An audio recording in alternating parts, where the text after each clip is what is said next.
guys, this is Raymond Gerald Tabaque and welcome to today's video vlog. So ito lang guys, hindi ako nakapag-record kahapon, okay? Kasi may pinuntahan ako, kaya oh well. Pero at least, diba, I'll still do my best to give you tips and strategies kung paano nyo gagawin ang network marketing business nyo. So ito na naman guys, may isang tip lang naman ako na gusto ko i-share sa inyo, okay? Kung bakit napaka-importante na i-build nyo muna ang relationship nyo bago nyo muna ibigay yung opportunity nyo. Parang ganitong sa kwentong to, sa kwento ni Pedro, okay? So guys, itong si Pedro isang teacher, okay? Itong si Pedro, nung bata siya, sobrang hardworking siya, talagang gusto niya maging the best. Okay, talagang lahat ginawa niya. Okay, so ito, trabaho siya ng trabaho. Tapos, nung dumating siya ng 30 years old, medyo napaisip na siya. Okay, gusto na niya magpakasal or magkaroon ng asawa. After, nung next school year, bigla may pumasok na aplikante.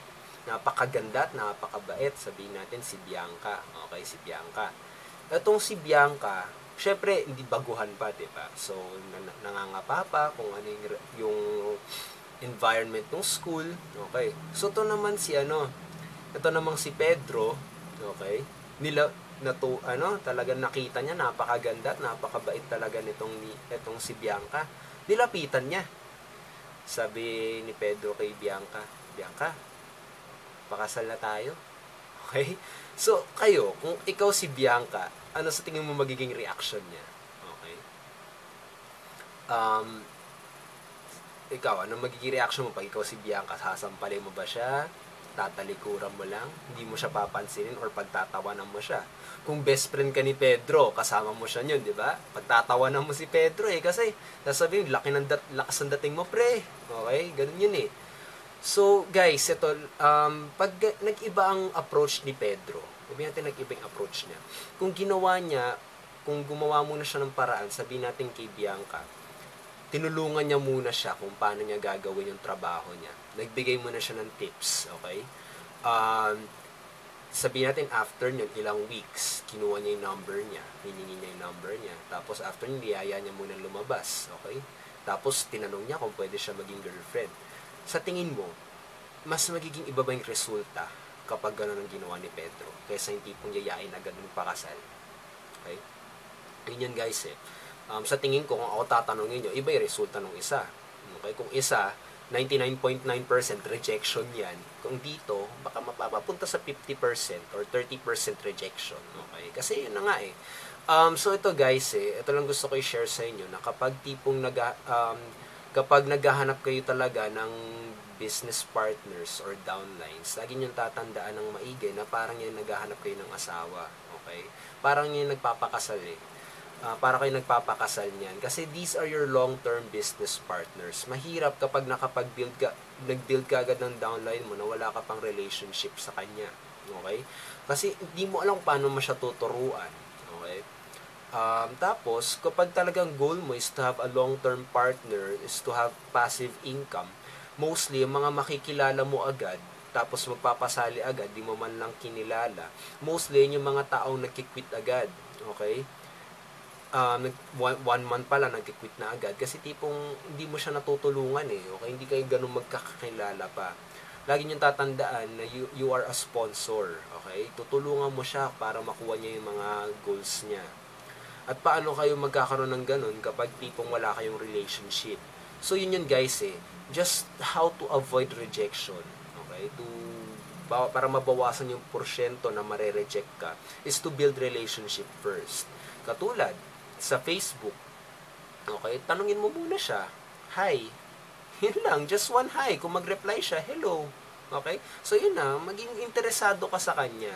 Alamin mo muna kung sino siya, kung ano ginagawa niya, kung may pareho ba kayong interest. Kasi guys, yun talaga yun eh. Yung malakas dun eh. Kasi tandaan, kapag sabihin natin magsara man yung kumpanya nyo, magkasama pa rin kayo at magtutulungan pa rin kayo. Yun yung kagandahan ng network marketing business. Para kayo may hinahanap na asawa. At tandaan ng maigi na hindi paraan na para maghanap ng asawa is magpakasal agad on day 1. Hindi. Okay? May mga ilan sa inyo, siguro effective strategy na yan. I'm not saying na wag nyo na gawin yun. Okay? Kung yan yung that works for you, then fine. Tuloy nyo yan. Pero para sa akin, ganito yung strategy ko okay? So, dahil dito, hindi lang ako nagkakaroon ng business partners, pero nagkakaroon pa ako ng mga kaibigan. At yun yung napakasarap na pakiramdam. Yung tipong magkaroon ka ng kaibigan na lagi magmamotivate sa'yo, na lagi kapag may interest ka, pareho pa kayo may pinag-uusapan. Diba? Alam mo yun, hindi mo feel na mag-isa ka lang. Okay? Yun yung kagandahan ng industriya natin. At sana maintindihan nyo rin. So yun guys, I hope you build relationship first before you invite or before you ask something from them. Kasi, guys, once na nag-ask kayo something from them, yun ang tipong makakasira ng relationship or worst case scenario, baka magalit pa siya sa'yo. Okay?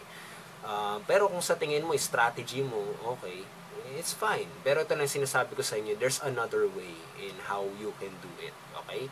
So yun guys, I hope that you enjoyed this video. Sana may natutunan kayo. At kung sa tingin nyo makakatulong to sa mga kaibigan nyo, I hope you share this content or this video, okay? So yan guys, I hope you click the like button, you leave comments below, you ask questions. I will do my very best to answer questions. And I hope that you still go or you will go to my blog to see my free tips and strategies, www.raymondgeraldtabaque.com. Okay, and you can ask comments there or leave comments there, okay? So yun guys, I hope to see you again on the next video blog, and once again, I hope you subscribe to my YouTube channel para tipong lagi kayong manonotify, okay? So yun guys, hope to see you once again on the next video blog. This is Raymond Gerald Tabaque, and I will always be here to help you, okay? You just have to have an open mind and you have to ask for more wisdom, sabi nga ni Coach Mang, okay? You have to ask for more wisdom, you have to learn more strategies, you have to be open-minded, you have to have that kind of attitude.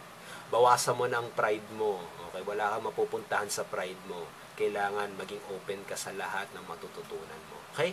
So yun guys, I hope to once again see you on the next video blog, and I hope to see you again, okay? So have a great day, have an awesome day, and goodbye.